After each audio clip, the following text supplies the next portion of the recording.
Hola a todos, compañeros y maestras, sean bienvenidos a nuestra video presentación en el cual abordaremos el tema de la teoría de compiladores. Hoy vamos a presentar pues nuestra presentación para la materia de estructura de datos.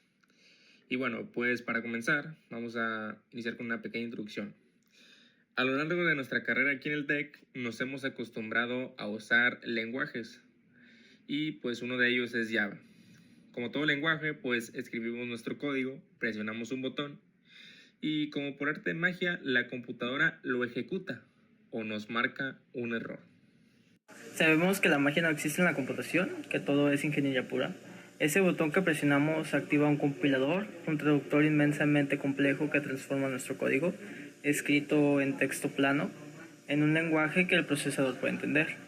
Y para que este traductor pueda analizar la jerarquía y el significado lógico de lo que escribimos, necesitamos estructuras de datos muy específicas. Hoy hablaremos de las más importantes de todas, que son los árboles.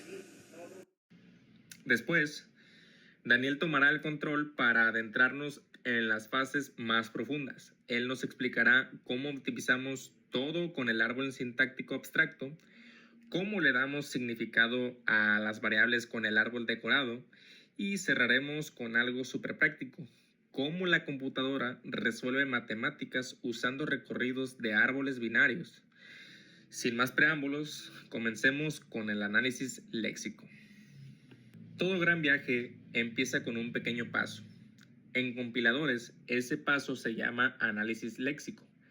El compilador abre nuestro archivo de texto y lo único que ve es una sopa de caracteres, espacios, letras, números y símbolos. Su primer trabajo es agrupar esos caracteres en palabras válidas, a las que llamamos tokens. Esa es la clave, Daniel. Para enseñarle eso al compilador, usamos expresiones regulares que son fórmulas matemáticas que definen un patrón.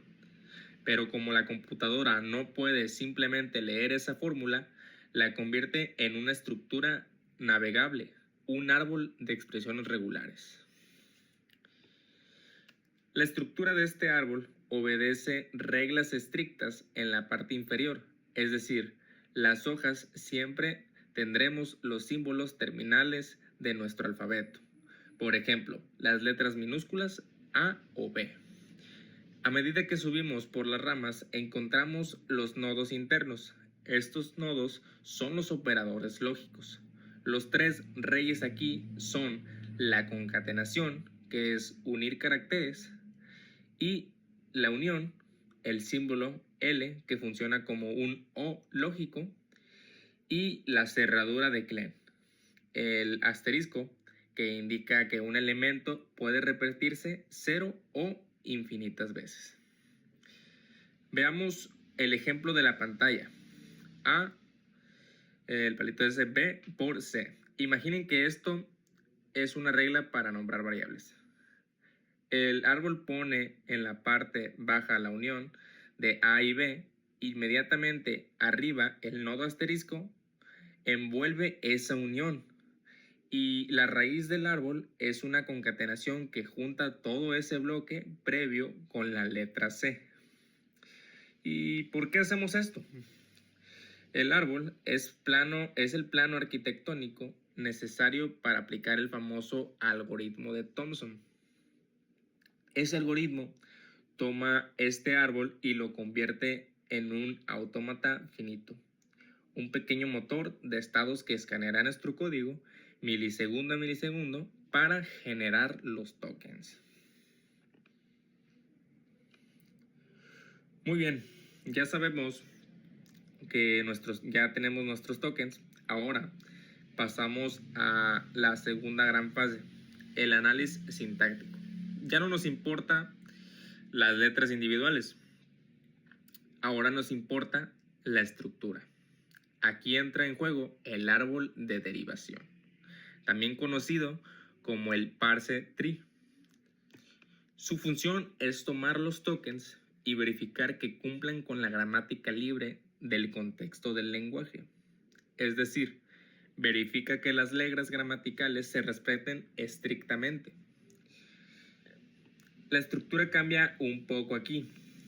La raíz es nuestro símbolo inicial, como de inicio de programa. Los nodos internos son las abstracciones gramaticales o variables no terminales, como declaración de variable o expresión matemática. Y las hojas, si las leemos en orden de izquierda a derecha, nos devuelven exactamente la línea de código que escribió el programador. Miren este código tan simple que tenemos aquí. Este que tenemos aquí en pantalla, x igual a y más 5. Para nosotros es obvio, pero para la máquina el parse tree es inmenso. Comienza en una regla de asignación, de ahí se divide en el identificador x, el símbolo igual y una regla de expresión. Pero la expresión no puede ser y más 5 directamente. Tiene que desglosarse en reglas de término y factor, bajando nivel por nivel hasta tocar la y, el más y el 5. Si un compilador logra construir este árbol sin que sobren o falten tokens, dice sintaxis correcta. Si falla, nos arroja un error de sintaxis. Sin embargo, como pueden ver, este árbol es muy pesado, guarda demasiada información sobre la gramática que a la hora de su ejecución no nos sirve. Y para hablarnos de cómo solucionarlos este problema, pues ahora los dejaré con mi compañero Daniel. Exactamente, el parse tree cumplió con su función, que era validar que no nos faltaran puntos, comas o paréntesis. Pero si intentamos pasar este árbol gigantesco a las siguientes fases de compilación, nos quedaríamos sin memoria RAM rápidamente. Necesitamos destilar la información. Aquí es donde nace el árbol sintáctico abstracto, mundialmente conocido como AST. La característica del AST principal está en su nombre, es abstracto. Esto significa que elimina de tajo todo el ruido sintáctico. El AST ya no le importan los paréntesis, las llaves ni las reglas gramaticales complejas. Su único propósito es representar la semántica estructural, es decir, qué acciones lógicas se van a realizar. En el AST, los nodos internos ya no son reglas abstractas de gramática, sino que son las operaciones reales, un signo de suma, una asignación o una instrucción while. Las hojas pasan a ser directamente los operandos, o sea, nuestras variables y nuestros números. Tomando el mismo ejemplo de x igual a y más 5, en el parse tree teníamos más de una docena de nodos. El AST lo reduce a la perfección. La raíz es el igual, el hijo izquierdo es la x, quien va a recibir el valor, su hijo derecho es el más, la operación a realizar y los hijos de ese más son la y el 5. Fíjense que no hay nodos para el paréntesis. ¿Por qué? Porque la misma profundidad y la jerarquía de las ramas del árbol ya dictan el orden de precedencia. Ahora tenemos un problema lógico. El AST nos dice de forma muy eficiente que tenemos que sumar la variable y con un número 5, pero el árbol es, por así decirlo, ciego con respecto al tipo de datos. ¿Qué pasaría si el programador declaró previamente que la variable y es una cadena de texto, como la palabra hola? Sumar un texto y una palabra causaría una falla. Para proteger el programa, entramos a la fase del análisis semántico y convertimos nuestro AST en un árbol decorado. El concepto decorar es literal. El compilador hace un recorrido exhaustivo por todas las ramas del AST y le inyecta atributos a cada uno. Para conseguir estos atributos, consulta el diccionario de nuestro compilador o la tabla de símbolos. El compilador baja el número 5 y le pone una etiqueta que dice tipo entero. Luego baja a la hoja de la variable y, la busca en la tabla de símbolos y encuentra que fue declarada como tipo texto, poniendo la etiqueta tipo string. Al subir al nodo padre, que es el operador más, el árbol detecta la incompatibilidad. Se ha definido que sumar un entero con un string. En este instante, el árbol aborta el decorado y el compilador detiene lanzando un error semántico en la consola.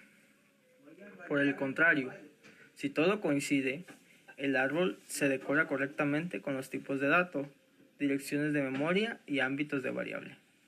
El árbol completamente decorado es la garantía final de que nuestro código fuente tiene sentido absoluto.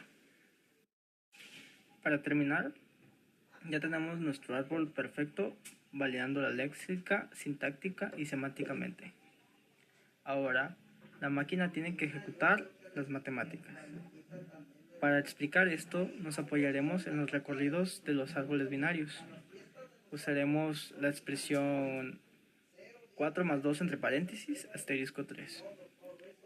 En nuestro AST, el asterisco, que es una raíz suprema, a su derecha tiene el 3, a su izquierda tiene el nodo de suma o más, el cual a su vez tiene un hijo 4 y al 2. Existen tres formas de navegar o recorrer esta estructura. Recorrido in orden, izquierda, raíz derecha. Si recorremos el árbol así, obtenemos 4 más 2, asterisco 3. Esta es notación infija, la cual usamos habitualmente en nuestra libreta. El problema es que necesita paréntesis. Esto es ineficiente. El recorrido preorden, raíz izquierda-derecha, nos da asterisco más 4, 2, 3, es la notación prefija. Pero la que más nos funcionaría sería el recorrido posorden, izquierda-derecha raíz. Esto en general es llamado notación polaca inversa, que para nuestro ejemplo sería 4, 2 más 3 asterisco. Ustedes se preguntarán, ¿por qué es tan importante el posorden? Porque esta notación elimina por completo la necesidad de usar paréntesis y permite que el procesador evalúe las operaciones gigantescas, usando una estructura de datos ultra rápida, una pila o un stack. Veamos cómo funciona. Lee el 4, como es un operando, le hace un push y lo mete en el fondo de la pila. Luego lee el 2, hace un push y ahora nuestra pila tiene el 4 y encima tiene el 2. Ahora lee el signo más. En cuanto la máquina ve el operador, hace un pop automático, lee los últimos dos elementos, el 4 y el 2, y realiza la suma. El resultado es un 6, lo vuelve a meter a la pila, y ahora lee el 3, lo mete a la pila, ahora la pila tiene un 6 abajo y un 3 arriba. Finalmente lee el operador, el asterisco, la multiplicación, saca el 3 y el 6 y ejecuta la multiplicación y guarda el resultado. Al vaciarse la expresión, el único elemento que sobrevive de la pila es el 18, que es el resultado matemático correcto. Como hemos podido observar exhaustivamente, compilar no se trata únicamente de leer un archivo de texto, sino de un complejo ciclo de abstracción. Pasamos de validar caracteres básicos con las expresiones regulares a forzar el orden gramatical en el parse tree. Luego destilamos esta lógica purificando el árbol sintáctico abstracto.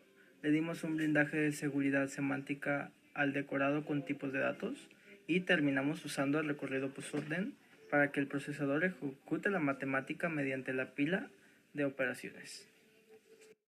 Comprender íntimamente la diferencia, el uso y la evolución de estos árboles es lo que separa un simple codificador de un verdadero ingeniero en sistemas capaz de diseñar sus propias tecnologías.